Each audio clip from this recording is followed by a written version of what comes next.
Mayong adlaw mga amigo, my name is MJ and today I'm going to talk about the Folk of the Air trilogy. So I have read the entire trilogy for a week and I greatly enjoyed this book series. The concept is incredibly fascinating, and considering that it was initially marketed in Book Talk as a romance, I have never expected that the whole entire series was focused on Fae politics instead of the romance that was marketed at Book Talk, which is quite an amazing discovery. Also, this book review or series review is spoiler filled, so if you do not want to be spoiled, you can skip this video. So of course, I'm going to start this series review for the first book, which is The Cruel Prince. So I'm going to talk first about the prologue of The Cruel Prince because this is the scene that sold me into this book. So the scene here in the prologue is Jude saw her parents being killed in front of her by this powerful fairy who is the ex-husband of her mother, and I think that is a very harrowing intro into a book because Jude is still a child and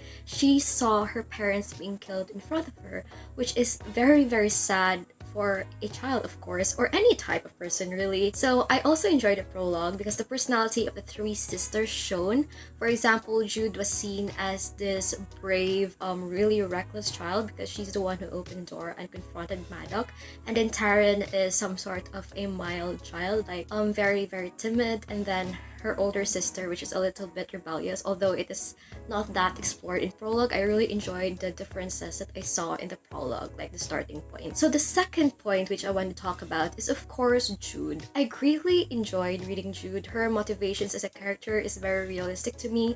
I love how intelligent and witty and honestly ambitious she is. I really enjoy that because as an ambitious person myself, I really enjoy reading characters who is very ambitious, and I really enjoyed Jude's ambitions to power and how she was tied up with Prince Dane and all that stuff. I greatly enjoyed reading that. Of course, the third thing which I want to talk about is, of course, after Jude, I'm going to talk about Cardan. Now, my history with Cardan is not that great. Back in 2019 to 2020, when I read the first book, I did not like him as much, and I think it's because of the fact that during that time, the hate for Actor is really big, and I was influenced on that. So any fairy book I greatly dislike, even though I have read it, like I was seeing these books in like a very bad lens. And now without that influence, I greatly enjoyed reading Cardan as a character. I love his cruelty because it greatly defines him as a fairy and not a human being. I greatly enjoyed it. It made him very different from humans, and yes, of course, Cardan is the basis of the title The Cruel Prince. And what I greatly enjoy about his character is the fact that even though he is a prince and he's born out of privilege, he's not that ambitious compared to Jude.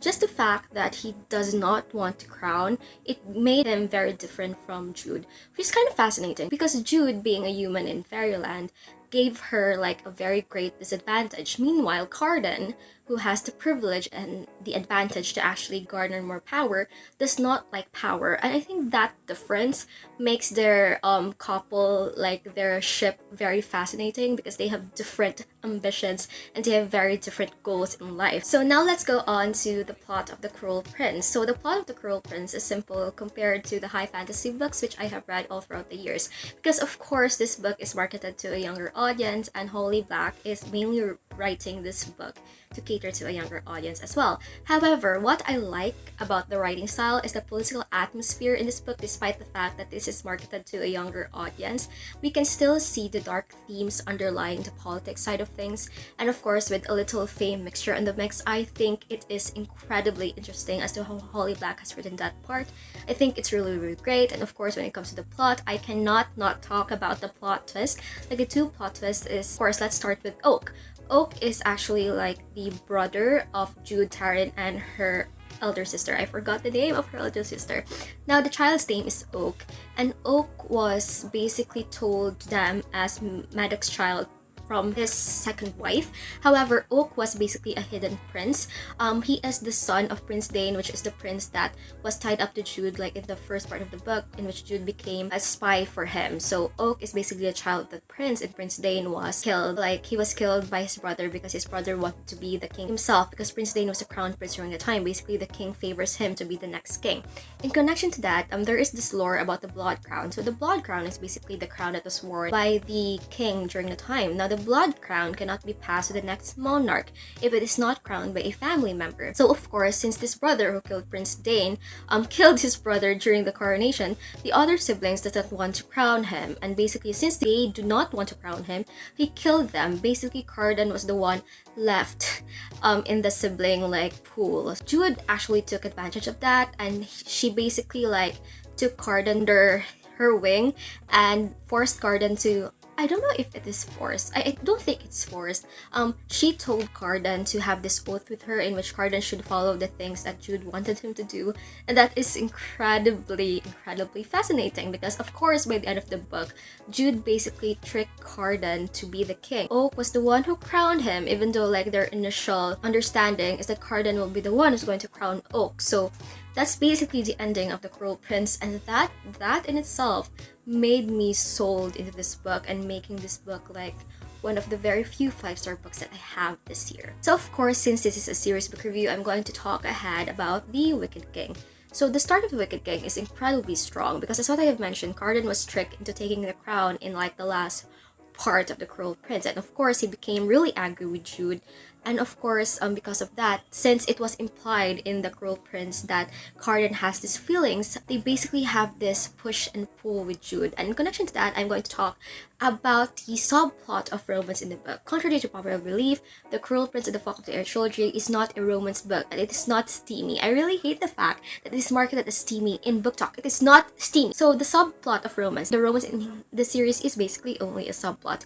And I think it is heaviest in The Wicked King. Like, I don't remember actually that much about The Wicked King except the push and pull between Cardan and Jude, and I really enjoyed like the tension between them and as to how they were able to identify the feelings that they have for each other. I think that is incredibly fascinating in The Wicked King. And also I really enjoyed as well in The Wicked King as to how Jude was portrayed as a teenager still. Like, even though she is very clever and very ambitious, and the fact that she holds this very high position in the government. I mean, considering the oath that she has with Cardan, and Jude basically became like the main advisor for Cardan, Jude is still a teenager. That's why she was not able to have a strong grasp of her power much more. And I think that is incredibly fascinating because Holly Black was able to write a character being powerful but yet being young. And I think that is a very great writing because it's quite difficult to write a character to have this balance between a very strong like power but at the same time not really a strong grasp of it. I really enjoy that because most of the time the main leads were overpowered, and I think it's quite fascinating to see Jude having difficulty like having that power to herself, and that is incredibly fascinating. And of course what blew me away in this book is the ending,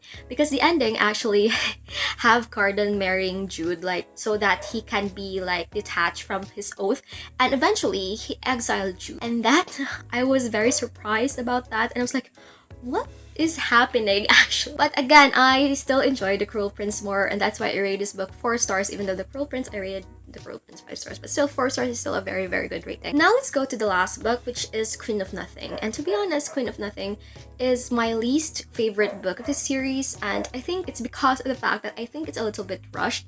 There is no war here, and it makes me really sad because the tension that I was feeling in The Wicked King was not resolved at all. I mean, it was very hyped in The Wicked King that there will be a war because of the tension that we felt like in the kingdom, and Jude was basically being kidnapped na in The Wicked King. So I was expecting a war, but it did not happen, and I think that's the main frustrations that I have with this book. Even though I still enjoyed it because there is a political side in this book. However, I am expecting a war because all of the courts, I think even the Court of Teeth was already involved in this, and I was expecting a war. There are already battlements, and I think that's the main frustration that I have with this book.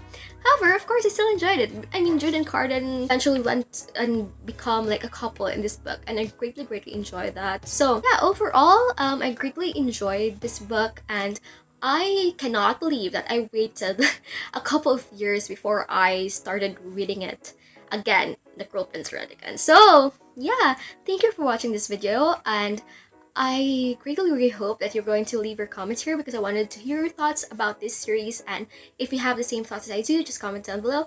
Also, I'm planning to read A Stolen Aerial soon. I already started it, so hopefully by then I'm going to, like in a few days or so, I'm going to have like a book review posted for The Stolen Air. So yeah, thank you for watching this video, and I hope you enjoyed it, and I'm going to see you in the next one.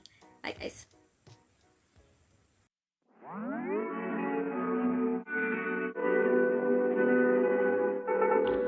1 mile in fog patches and showers early Friday, but improving to greater than 6 miles on Friday morning. Stars shining bright.